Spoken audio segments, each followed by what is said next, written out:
1967 was a tremendous watershed year for music. You know, it's hard to believe that all of the albums I'm going to be talking about today turned 50 years old this year. It's their golden anniversary. And it makes me feel a little odd because I can remember when all of these albums weren't even 20. You know, the ones I knew about and all this music. And I decided to do 1967 because that was a year where what had once been all lumped under the name of rock and roll or R&B split off into a number of different styles. Soul, rock, funk. It even spread into pop, or as they sometimes call it, easy listening music. Everything kind of splintered off by 67. It had been happening for a while. And you know, it seems that in every seventh year of a decade, 1957, 1967 here, 1977, 1987, of course. And you know, I'll insert 1997 and 2007, and even this year, because they were kind of more awkward periods. But, you know, all those decades in the 20th century that I mentioned, you know, they all had a major musical reevaluation or revelation during that year. And you know, 67 was full of revelations all across the board in this sectionalized world. And one of them was the big and expansive and then somewhat frightening world of psychedelia. But it's part of where, you know, a lot of modern rock is right now. My friend Henrique, shout out to him, was talking to me about how a lot of rock fans bemoan the fact that guitar-oriented sounds are being less used for more psychedelic effects. And they were both kind of balanced in 67. And a great example of it among these 28 albums I have here, that's probably one of the biggest videos I've done, is this album. I picked this up today, and there's a lot of memories associated with this album for me. My father often talked about having this when he was a teenager. And this is actually something of a complimentary / response album to a record you'll see in just a moment that I've already talked about in another video. And this is the Rolling Stones' Satanic Majesty's Request. It's an original American pressing, and the great part about it is, I don't know if you can see it moving, it has the original holographic cover. I got it for 99 cents, and it is in mint shape. You open it up and there's the inside. There's the back of the album. This is really an amazing album. It starts out with kind of an anthem, Sing This All Together, and it's Citadel. And 2000 Man is kind of a folk rocker. And it's got She's a Rainbow, which is a beautiful orchestral number. And 2000 Light Years From Home, which is a bit more on their bluesier side. But here's the London label. As you can see, this is pretty much of a mint album. On the original inner sleeve. This record, you know, a lot of people consider the Rolling Stones' best record to be Let It Bleed. This album really paved the way for that to come a couple years later. And of course, here's the album that you've already seen from me that it was a response to. Sgt. Pepper. Let me show you these classics side by side here.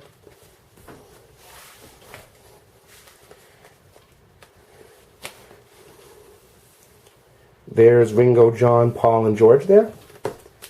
And just to show it again, this album is an original American pressing too, because it has the infamous goodie sheet. Well, it really isn't infamous, but it's something that I think a lot of collectors really want. So that's primarily why I got this. Again, my father had it, but he took all those things out. He also got this one, and so does my boyfriend Scott. Bee Gees First. From 1967. You've seen this video. You've seen this also in my Bee Gees video with Scott. And of course, this has got To Love Somebody, New York Mining Disaster. You know, it was really their breakthrough record in a lot of very important ways. And I believe it was actually their third, but they called it their first. I just got this recently. This is an 80s repressing of a Bee Gees album, Monkees album, called Headquarters. Now, I don't have any Monkees on CD, but I decided to get it on vinyl because something about their music probably lend itself best to the format. And as we all know, the Monkees didn't play a note of music on their first two albums. People from the Wrecking Crew actually did. And this is the first album where, you know, Mike Nesmith especially applying pressure. You know, the Monkees actually began to assert more of their creative muscle, writing songs and playing instruments on this album. I look forward to hearing this.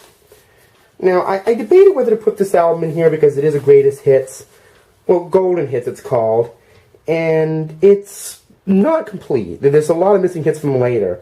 But it has Happy Together, It Ain't Me, Babe. You know, it has hits from that era. For some reason they chose to put Charlie Chaplin with them for this particular record. The Turtles always had a great comedy sense. Let me show you the White Whale label. I don't think I've shown it. This is an original pressing too. It's the second volume of this I need to seek out because it has the later hits. But I just wanted this original hit collection. Now, another thing that was ascendant during that time was Motown. And people know this group as Diana Ross and the Supremes, of course, but they were still the Supremes then. And one of my favorite hits from this album was You Keep Me Hanging On. I love the guitar riff and the bass interaction on that is amazing. And the reason they call this thing Holland Dozier Holland is because Lamont Dozier and Brian and Eddie Holland were, of course, their main songwriters.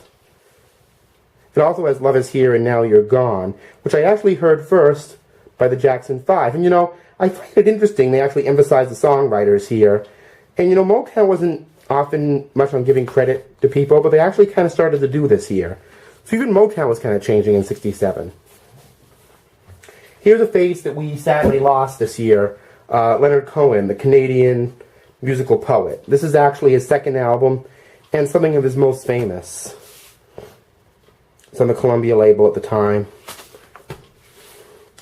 You know, nothing really to see about that as far as label's concerned. But as far as psychedelia is concerned, there's Country Joe and the Fish. Electric music for the mind and body. You know, one of the great San Francisco bands. I was really happy to find a first pressing of this. Let me show you the Vanguard label. It's in a nice bronzy color too, really. It's in a good condition. It's an actual first pressing of that album from that year. Now, remember we talked about You Keep Me Hanging On a few minutes ago? This is a very different version of that. Slower, deeper voiced male. This is Vanilla Fudge, of course. And that was the main thing off this album. They specialized in a lot of covers, like Ticket to Ride and Eleanor Rigby done in a very different way. There's the Atco label. I don't know if you've seen that yet.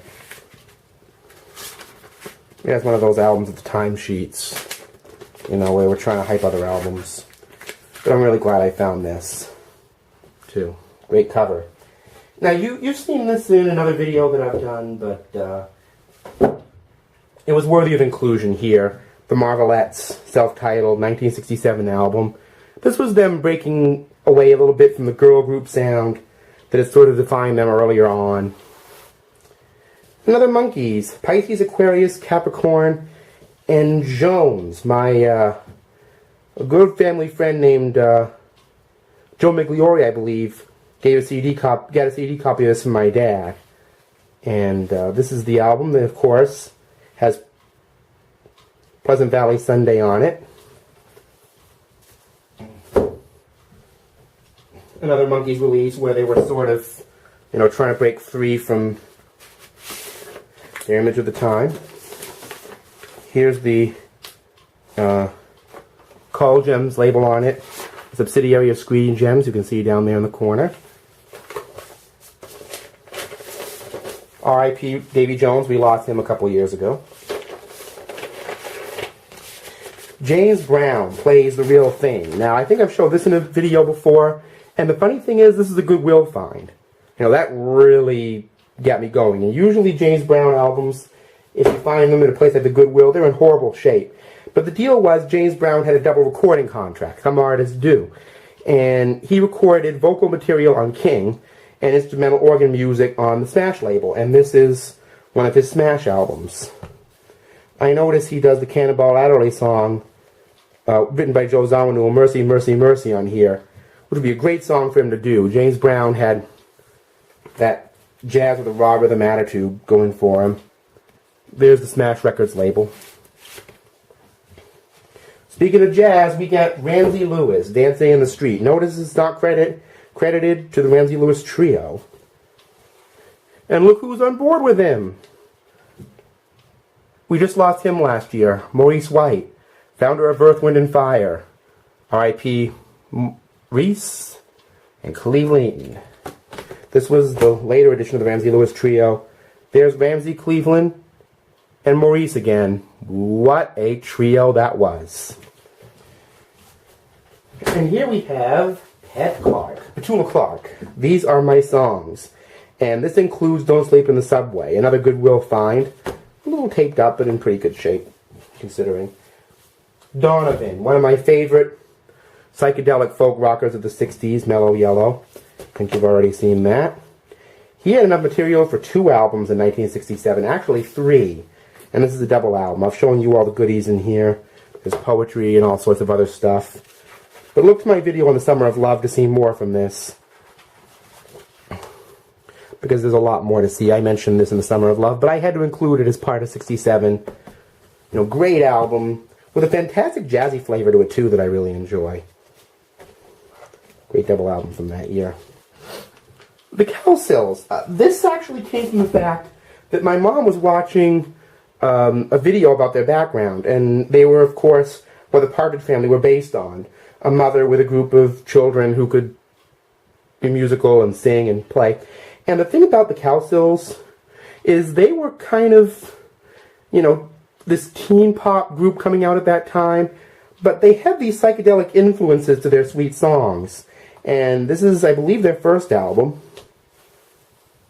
You know, they're just trying to position them as a regular family here. The Rain, the Park, and Other Things is the song I actually love from this album. Bill, Bob, Barry, John, and Barbara Cowsill. R.I.P. to the members of this group that are no longer with us. Actually very underrated from what I've been hearing from them. As you can see, there's still a lot of price tags on this. Another Goodwill find. Burt Bacharach. Reach Out. You know, this man's songwriting credits don't need any more mention. And this is an album he actually did using his own voice. You know, he's doing songs like Alfie, The Look of Love, A House Is Not a Home, I Say a Little Prayer, The Windows of the World. You know, a lot of the songs, Message to Michael, that he did with The World Needs Now, that he did with either Dionne Warwick or Jackie DeShannon. Here we have another gentleman we lost this year, Glen Campbell, R.I.P. I'm glad, you know, whatever's going on with you now, you're not suffering anymore. Gentle on My Mind. He had a couple albums out in 67, and you'll see them later. It's on the Capitol label. I don't think I need to show you that. I should get that one for $1 too. Glen Campbell albums are easy to find. This is actually an album I was really excited to find. James Taylor and the Flying Machine. This was actually made in 67 and I think released very loosely, but it was released later, and this is a later pressing. I believe, if I understand it, his lyric in Fire and Rain about flying machines in pieces on the ground had to do with the dissolution of this group. And this is going to be in a different kind of label. It's on the Euphoria label, a very psychedelic looking label. And this, of course, is actually a 1971 pressing, so it's still from 67, though. Hard to believe James Taylor was knocking around trying to find his footing even then. Soulfinger, the Barcade. I love this cover, and I love this album, and I love this band. This is not the same Barcades from the 70s, folks. This is a different Barcades entirely. And this Barcades were the band that were backing up Otis Redding, and most of them died with him. and the plane crash. I've already showed you that. So the next is Moving with Nancy, a soundtrack to a TV special with Lee Hazelwood, of course, Dean Martin, and I believe her dad, Frank, participated in this, and a very close relative.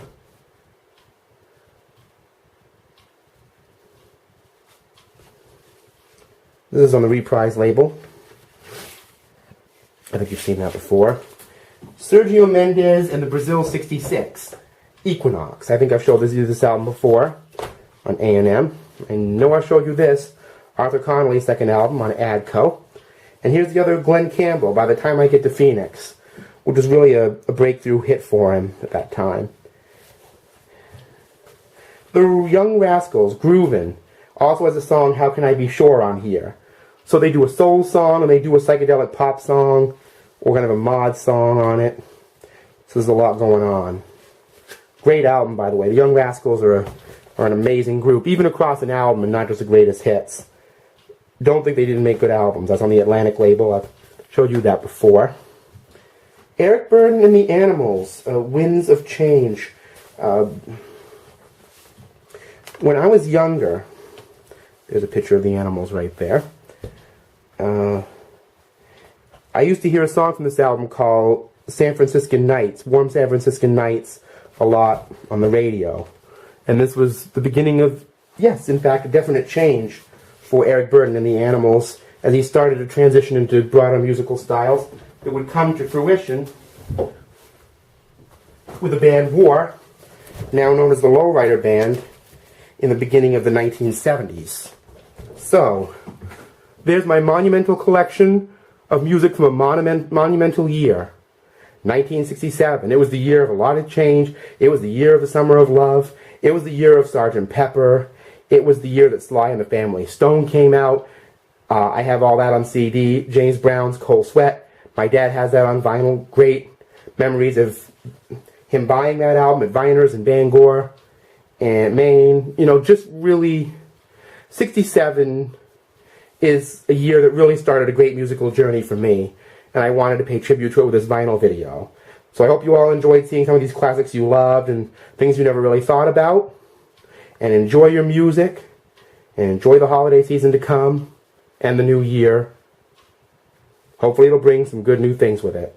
But there'll be more videos until that time, so until then, peace.